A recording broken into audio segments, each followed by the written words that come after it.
Hello everyone, welcome to my YouTube channel being a best teacher. आज की इस video में हम करेक्टरिस्टिक्स ऑफ स्पीकिंग स्किल करेंगे। इससे पहले हम मीनिंग ऑफ स्पीकिंग स्किल पिछली वीडियो में कर चुके हैं, तो पहले आप वो वीडियो देखें एंड देन इस वीडियो पे स्विच करें, तभी आप इस कॉन्सेप्ट को अच्छे से समझ पाएंगे।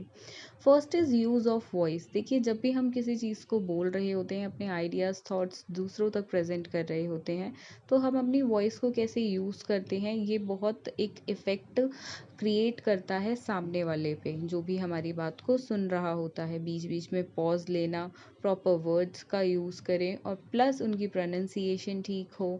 अब जो हमारी वॉइस है उसमें देखिए, हमें फुल स्टॉप है, कहाँ पे पॉज लेना है, कहाँ पे थोड़ा सा रुकना है, सामने वाले को बात करने का भी मौका देना है। तो ये सब यूज़ ऑफ वॉइस में आ गया कि हमें अपनी वॉइस को कब कहाँ कैसे यूज़ करना है, वो हमें पता होना चाहिए।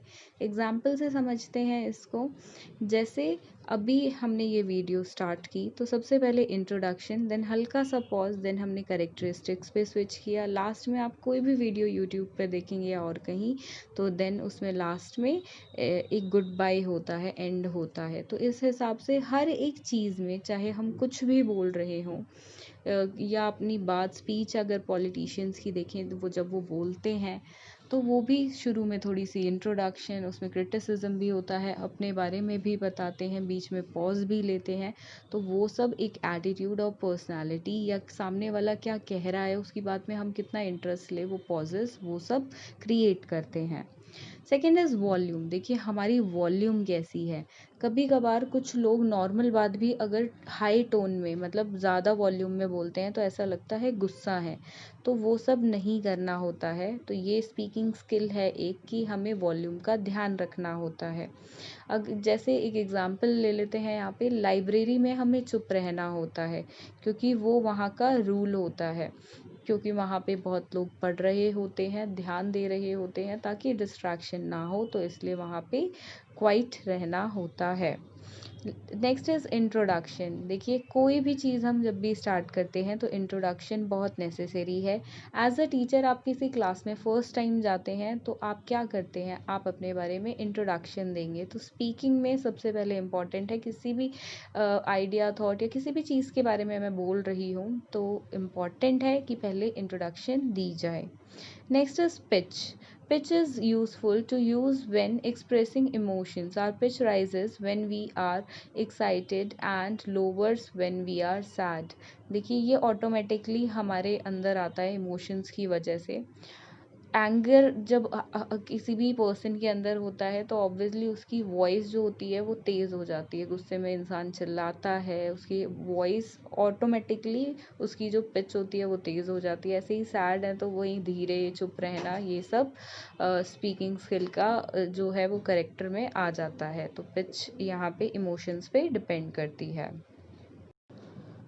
Next is pauses. देखिए, कभी भी हम कुछ भी बात कर रहे होते हैं, बहुत इम्पॉर्टेंट है कि हम फ्रेजेस के बीच में, वर्ड्स के बीच में, जहाँ पे अप्रोप्रिएट हमें गैप पॉज लेना चाहिए, वहाँ लें। जैसे कि एक सेंटेंस ख़त्म हुआ, उसके बाद अगर कोई वहाँ पे कॉमा है वाइल रीडिंग, तो भी इम्पॉर्टेंट है कि पॉजेज़ मतलब बेसिकली लिए जाएं, अप्रोप्रिएट पॉजेज़। कभी भी हम कोई फॉर्मल प्रेजेंटेशन भी कर रहे होते हैं, तो वहाँ पे अप्रोप्रिएट पॉजेज़ बहुत नीडफुल होते हैं। वाइल टीचिंग ऑल्सो हम बीच में थोड़ा सा रुकते हैं, पॉज देते हैं। कोई भी, जैसे आपने इंट्रोडक्शन कंप्लीट कर ली, आप उसके बाद इंट्रोडक्शन के बाद डेफिनेशंस पे आते हैं, देन एग्जांपल्स पे आते हैं, तो आप बीच बीच में थोड़ा सा पॉज लेते हैं। उस पॉज में आप एक्सपेक्ट करते हैं कि बच्चे भी आपसे कुछ पूछें। तो एज अ क्लास अगर मैं इसको रिलेट करूँ, तो पॉजेज़ एक पूरे चैप्टर में बहुत नेसेसरी हैं, ताकि बच्चे भी अपने आप को प्रेजेंट कर सकें। तो स्पीकिंग स्किल की बात करें, तो किसी भी वे में, कहीं पे भी हम स्पीक कर रहे हैं, चाहे वो इनफॉर्मल हो या फॉर्मल एनवायरनमेंट हो, तो इट इज़ वेरी नेसेसरी कि प्रॉपरली अप्रोप्रिएट पॉजेज़ लिए जाएं। Next is proximity. Proximity is the amount of personal space between people who are talking, the relationship between them, their personalities, and their culture, of whether the situation is personal, social, or public, will all affect the amount of proximity needed. देखिए, while we are talking we have to maintain a space, कि अगर आपको पड़ोस में कोई मिल जाता है, suppose आप शॉप पे गए हैं, अगर पड़ोस में आपको कोई मिल गया तो आप उससे थोड़ी से डिस्टेंस बना के बात करते हो। वैसे ही आप जब अपनी मम्मी से बात कर रहे होते हो, अपने फादर से बात कर रहे होते हो, तो आप उनको हग करते हुए भी बात करते हो। ऐसे ही ब्रदर के साथ जब बात करते हैं तो उसको छेड़ते हुए बात कर लेते हैं, परेशान करते हुए। तो वो डिपेंड करता है, यहाँ पे हमारे पर्सनल रिलेशंस हैं तो हमें कितना गैप रखना है, अगर हमारे सोशल रिलेशंस है कितना गैप रखना है। ऐसे ही अगर स्पीच दे रहे हैं तो हमें ऑडियंस से कितनी दूरी बना के रखनी है। कोई ड्रामा कर रहे हैं, कोई एक्ट कर रहे हैं, उसमें अगर कोई आप रोल प्ले कर रहे हैं, उसमें कितनी डिस्टेंस आपको बना के रखना है।